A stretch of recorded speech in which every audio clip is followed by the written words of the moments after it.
What's up, my comic comrades? Back in December, we started covering the Iron Man title. Tony Stark became the Iron God during the most recent story arc. You can watch our previous 2 videos breaking down how Iron God became imbued with the power cosmic right here. As for today, we're picking up where we left off at the end of issue 16, with Iron Man using his newfound godlike powers to make everyone in New York a genius, as he thinks that making everyone hyper-intelligent will fix almost all of the world's problems. However, Hellcat doesn't agree with what Tony did and brought in Dr. Doom to stop him, as she thinks the power cosmic is corrupting him. Which leads us to today's episode, where Iron Man kills everyone. Well, not everyone, but a good chunk of people. But I also have to mention that the issue covers for this series are being done by the one and only Alex Ross, a comic book legend. This cover for issue 19 of Stark staring into the eyes of his Iron Man helmet, clearly contemplating his life choices, is a good example for how good these covers have been. And that helmet is very similar to the incredible life-size Iron Man helmet bust we just got from our friends over at Bricker Builds. It's completely made of Lego bricks, and it's freaking insane. We've had Bricker Builds sponsor the show several times over the past few weeks, and that's because we love what they do. First, they sent over their dope Eye of Agamotto with light-up time stone, and last week we showed you their unbelievably detailed life-size lightsabers, but this Iron Man bust and light-up arc reactor may top them all. The size, scope, and attention to detail on these are freaking next level, and you better believe they'll find a home on the variant set somewhere. It's just an amazing collectible piece, and these are just the tip of the iceberg with Bricker Builds, because they are a group of insanely talented designers and artists who have teamed up to show others how to create and build amazing pieces like these out of Lego bricks. They are not affiliated with the Lego group or any franchise creators. They are just a bunch of fellow fans who love what they do and want to share it with others. So in addition to the pieces you've already seen here on the show, they have multiple character busts like this Spider-Man and Miles Morales, an epic Darth Vader bust, several comic and pop culture weapons, even a life-size version of Cap's shield. Yes, all made entirely out of Lego bricks. Each unique design build comes with all the bricks you need and an intuitive instruction manual to build a rock-solid collectible piece. So do yourself a favor and go to brickerbuilds.com or click our link in the description to check out the rest of Bricker Builds' dope designs. Then use our code VARIANT7 to get $10 off your order. That also lets them know we sent you. So let's dive into Iron Man issue 17 through 19 and find out why Iron Man killed some of Marvel's heavy hitters.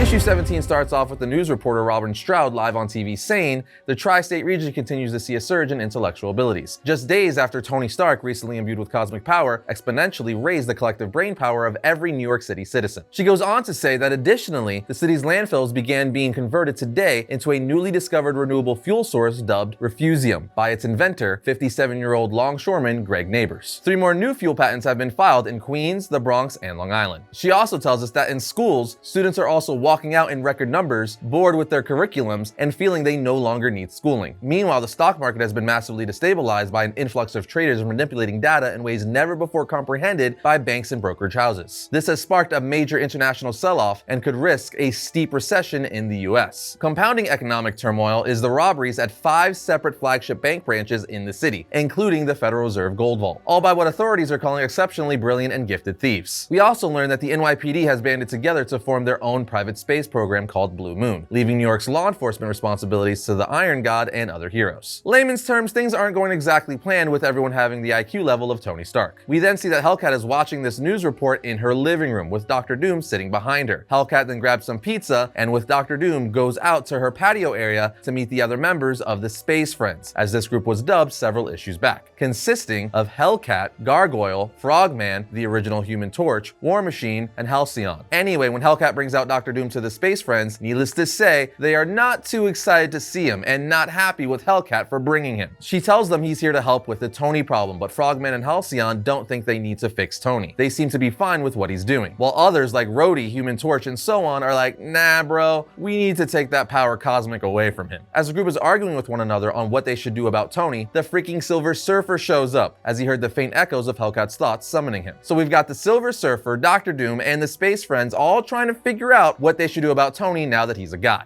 Elsewhere, we see Tony getting berated by a bunch of politicians in suits, saying, "Don't you see this has gotten way out of hand? The mayor's office is flooded with calls." The amount of lawsuits is astonishing. Leaders in Washington are wondering if they could have a little bit of brain juice thrown their way, including the president. Meanwhile, Tony says to himself, "This is getting tedious. Here I am, a god, and people still feel the need to tell me how I'm screwing up. I finally mastered my physical appearance and chose to look more human for these clamoring ants in hopes they'd lay off a bit." But no, they're still playing playing the hits, you're doing it wrong, and more please, two of my least favorite songs. I can't listen anymore. It's time to make a change. He then snaps his fingers to make everyone there start telling him what a great job he's doing. Tony thinks to himself, look, I know the value of yes men is very little, but sometimes they do serve a purpose. They let a master work. And it's not a permanent change. I don't need everyone to mindlessly agree with me. I just need them to do it long enough so that I could pull off my vision without all the headache and second guessing. And besides, it might be nice to visit some old friends for a little while and not hear them complain and yell at me the entire time. We're then brought back to the Space Friends where we see Dr. Doom has created a device to strip Tony of the power cosmic, telling them the surfer can activate it with his power cosmic. The detonation functions as a neutron explosive, scrubbing the perimeter at a molecular level, rendering every particle automatically neutral. There is a risk of core tear, but even so,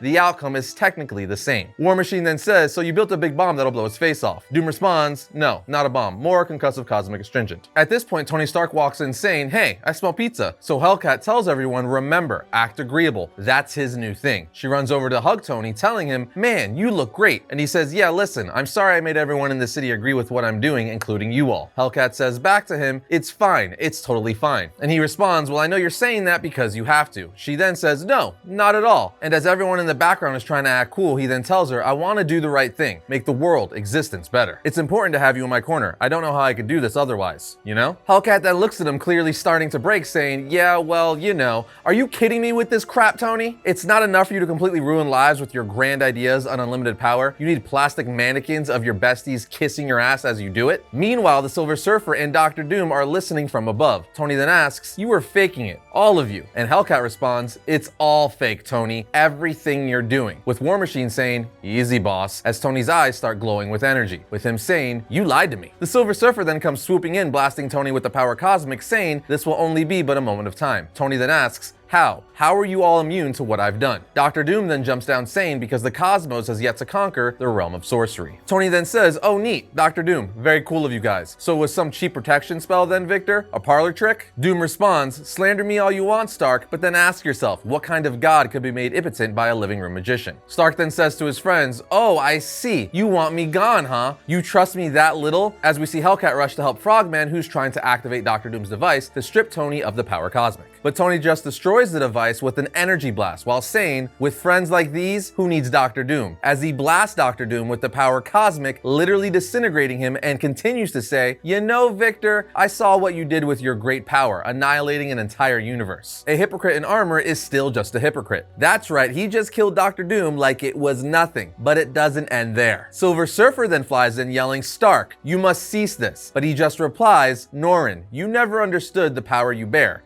did you? Thankfully I do, as he melts the Silver Surfer. You heard me, melts him like he was the T-1000 from Terminator 2. But Tony's rampage doesn't end there. He then uses his power to cook Frogman alive in his suit and turn Gargoyle into stone, then smashing him into pieces. And he keeps going. He then kills the flame of the android Human Torch, causes Halcyon's heart to explode, killing him, and finally faces off against his best friend War Machine, who he ultimately punches in the face so hard that War Machine's head turns backwards, breaking his neck, killing him. While Tony stands there staring at what he's done, Hellcat says, I guess it's my turn, huh? At least I'll go out a hero and a friend. As we see all the bodies of the people Stark just killed, and Tony's helmet opens up, showing us the tears in his eyes as he falls kneeling next to Hellcat. That's right, people, Tony as the Iron God just obliterated Dr. Doom and the freaking Silver Surfer. Not to mention, he killed War Machine, Human Torch, Gargoyle, Frogman, and Halcyon. Utterly insane that this just happened. This now brings us to issue 18, where we see Tony continuing to have regret for, you know, completely annihilating 7 people, most of which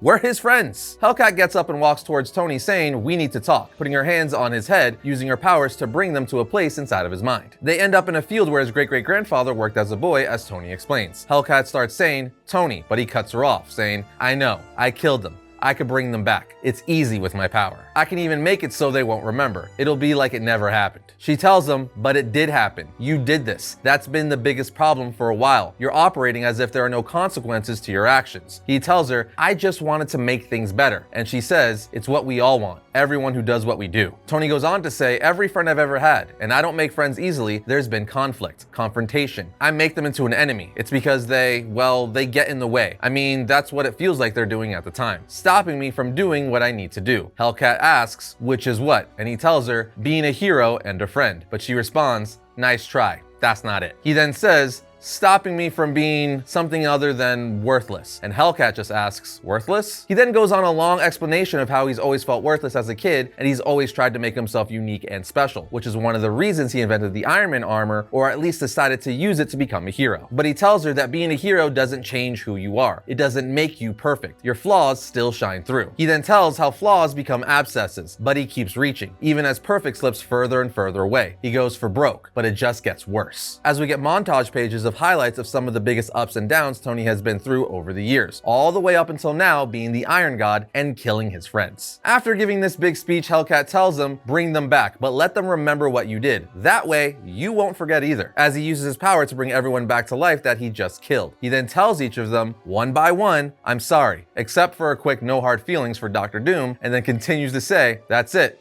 no more power cosmic, I'm done. As we see the power cosmic leave his hand as he gives it up. Later that night, we see him go for a walk in Central Park. But while he's taking a walk, he gets mugged and doesn't even try to fight. He just gives the dude his wallet. Afterwards, he goes into a morphine withdrawal, falling on the ground saying, welcome back to humanity. Welcome back to addiction. It hits me in waves. And before the comic ends, we see Korvac returning in an explosion yelling, Stark! I had the most brilliant idea, and I had to share it with you as soon as it entered my mind. I was so elated, in fact, that I decimated my captors, the Living Tribunal and the In-Betweener. You heard that right, this dude just freaking decimated the Living Tribunal and In-Betweener. That's utterly insane. I don't even know how that's a thing, but apparently it is. In any case, he continues to say, I simply would not let them stop me from bringing about universal harmony. Universal harmony via universal annihilation. Absolute nothingness. The perfect peace of silence. The serenity of the void. But Stark doesn't hear anything Korvac is saying, as he's currently unconscious going through withdrawals. And that brings us to issue 19, the third and final issue of this story arc. As the issue opens up, we see Korvac trying to wake up Stark by shaking and smacking him. Meanwhile, Stark's inner dialogue says, been in alcohol withdrawals before, rough. But this, the morphine, heat, cold, fear, pain, sadness, rage, I'm gonna puke. Stark then finally comes to as Korvac's holding him by the shirt saying, I've come to end you, Tony Stark. The In-Betweener, the Living Tribunal, they couldn't hold me. I proved too strong, even for them, too driven, too compelled by my absolute hatred for you. Again, the fact that he's talking about the Living Tribunal and the In-Betweener like they're nothing is crazy to me. Anyway, he goes on to say, you will be destroyed by my hand. And then my hand will destroy every other single thing in this godforsaken universe. That's how I will achieve harmony. That's how I will achieve peace. By silencing it all into nothingness. Stark simply responds,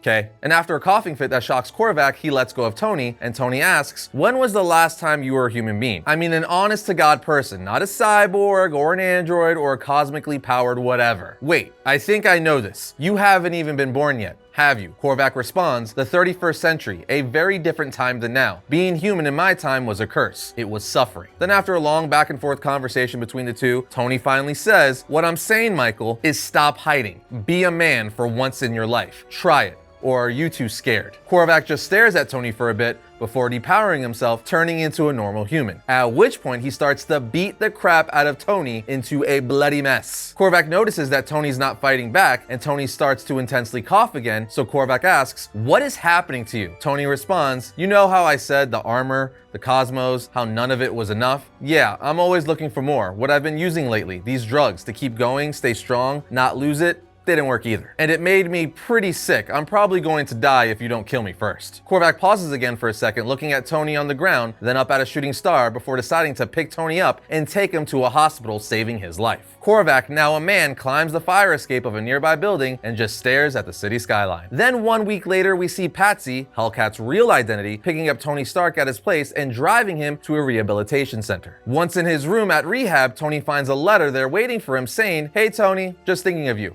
You could do this. Your friend, Frogman. And just like that, the Iron God story comes to an end. I gotta say, I really dug the story. I love how they got back to the roots of Tony dealing with addiction and it ending with him trying to better himself again, as he knows that's one of the biggest roots of his problems. And him basically realizing even if he has the power of a god, it's not gonna fix who he is as a person. There's actually a lot to dissect with the story arc, so maybe we'll talk about it more on Variant the Podcast, which if you're not following, you should do so because it's going to start back up pretty soon. We're just taking a brief hiatus. Also, the deaths in this story were crazy. Sure, they didn't last long. They literally got brought back to life the next issue, but the fact that we saw Tony with the power cosmic completely annihilate powerhouses like Dr. Doom and the Silver Surfer was crazy. But enough of my 2 cents. What do you guys think? Let us know in the comments. And that's gonna bring today's episode to a close, but if you enjoyed this video, be sure to check out this one right here. And if you like all of our videos, like, subscribe, and comment. It helps us out. But other than that, I'll see you all next time when I talk about all things comics.